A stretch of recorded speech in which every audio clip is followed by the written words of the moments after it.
కుడి ఎడమైతే పొరబాటు లేదోయ్ ఓడిపోలేదే అన్నాడు ఓ మహాకవి. అయితే ఆ మాటలు రాజకీయాల్లో అసలు పనికిరావు. రాజకీయాల్లో కుడి ఎడమైతే ఓటమి పాలైతే ఆ తర్వాత వచ్చే ఇబ్బందులు అన్ని ఇన్ని కావు. ఇప్పుడు సరిగ్గా అటువంటి దారుణమైన పరిస్థితులను ఎదుర్కొంటున్నారు బీఆర్ఎస్ అధినేత కేసీఆర్.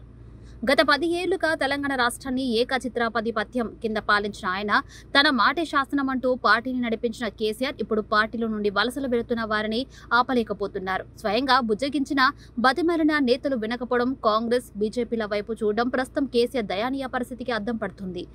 దేశ్కి నేతగా దేశ రాజకీయాలు చేస్తానని చెప్పిన కేసీఆర్ గత ఎన్నికల్లో ఓటమి పాలు కావడంతో ప్రస్తుతం రాష్ట్రంలో రాజకీయాలనే చేయలేకపోతున్నారు. ప్రస్తుతం లోక్సభ ఎన్నికల్లోనైనా సత్తా చాటాలని ప్రయత్నం చేస్తున్న ఆయన పోటీ చేయడానికి పార్టీ నేతలు విముఖత చూపుతున్న క్రమంలో కంగు తింటున్నారు. తన వాళ్ళు ఎవరో కానీ వాళ్ళు ఎవరో అర్థం చేసుకోలేక కేసీఆర్ ఇబ్బంది పడుతున్నారు. ఈ నేపథ్యంలో కాంగ్రెస్ లోకి శివలింగంపల్లి బీఆర్ఎస్ ఎమ్మెల్యే అభ్యర్థి శంకర్ గౌడ్ సీఎం రేవంత్ రెడ్డి సమక్షంలో శంకర్ గౌడ్, వెంకటేష్ గౌడ్ తమ అనుచరులు, కార్యకర్తలతో కాంగ్రెస్ పార్టీలో చేరారు. శంకర్ గౌడ్, వెంకటేష్ గౌడ్ తో పాటు వారి అనుచరులు, కార్యకర్తలను కాంగ్రెస్ కండువ కప్పి పార్టీలోకి సాధారణంగా ఆహ్వానించారు.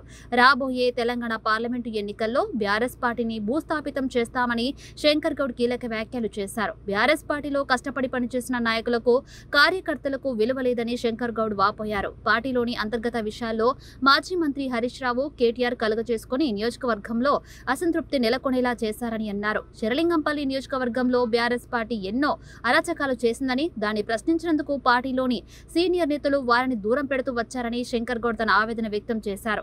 అసెంబ్లీ ఎన్నికలు అయిన నాటి నుంచి బీఆర్ఎస్ పార్టీ బలం కోల్పోతుందని, ఇప్పటికే చాలా ఆరోపణలు ఎదుర్కొంటుందని తెలిపిన శంకర్ గౌడ్ ఆ అవినీతి స్కామ్ పై, ఎమ్మెల్సీ కవిత ఢిల్లీ లిక్కర్ స్కామ్ పై, అదే విధంగా కేటీఆర్ ఫోన్ ట్యాపింగ్, ఇలా చెప్పుకుంటూ పోతే పరిమితి లేనండి ఆరోపణలు బీఆర్ఎస్ పార్టీ ఎదుర్కొంటుందని, దానికి గాను ఆ పార్టీపై తను అసంతృప్తితో ఉన్నట్లు తెలిపారు. అంతేకాక పార్టీలో విలువ లేని చోట తన కార్యకర్తలకు సర్ది చెప్పి వారందరి తోడ్బలంతో అందరి అభిప్రాయాల మేరకు సీఎం రేవంత్ రెడ్డి సమక్షంలో కాంగ్రెస్ పార్టీలో చేరామని తెలిపారు.